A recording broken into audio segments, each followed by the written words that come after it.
انت عارف ان انت ممكن تدخل على مواقع هي عارفة كل بياناتك ومعاها كل باسورداتك وهي مش امان؟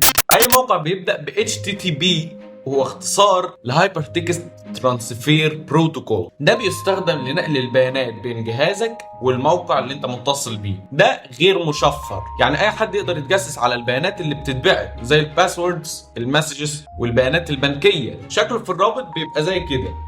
اما في ال HTTPS ده نفس البروتوكول بس عليها طبقة حماية زيادة اسمها SSL او TLS. ما تشغلش بالك بيهم دلوقتي. البيانات اللي بتتبعت بتكون مشفرة ومحمية، بتمنع اي حد انه يتجسس عليك، حتى مزود الخدمة اللي هو بيديك اتصال للنت. شكله في الرابط بيبقى زي كده بالظبط. طب هل لو انا دخلت على موقع HTTPS ممكن برضو يضحك عليا ويتاخد بياناتي؟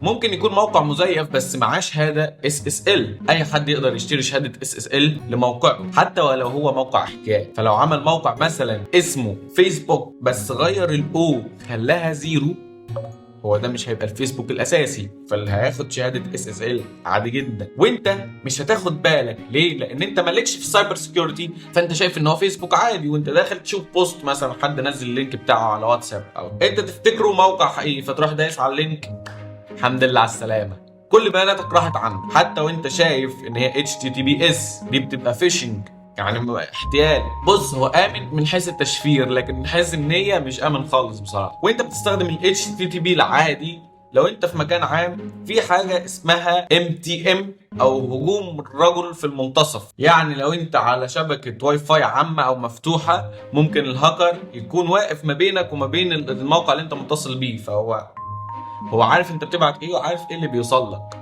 ويعرف لو انت دخلت على فيسبوك مثلا ودخلت اليوزر نيم والباسورد بتوعك بقوا معاك. ناس كتير مش بتبص على الرابط نفسه، ممكن تلاقي قفل اخضر فتطمن ان الموقع موثوق، لكن لو ركزت هتلاقي الاسم غريب او فيه لخبطه، حرف مكان حرف او دومين فرعي مزيف. النصيحه اللي انا بقدمها دايما بص على الرابط كويس، اتاكد انه برضو بيبدا ب HTTPS مش HTTP بس، اتاكد من ان اسم الموقع صح، خده وحطه على موقع فيروس توتال واكشف على الURL نفسه، وشرحت ده في فيديوهات قبل كده. واستخدم فيشنج بلوكر او مانع التصيد او مانع الاحتيال يعني، او متصفح بيحدث نفسه على طول، استخدم بريف او تور. لو انت هتبقى في مكان عام استخدم دايما يا تور يا اما تكون شاري VPN معتمد وموثوق عشان تعرف تأمن نفسك.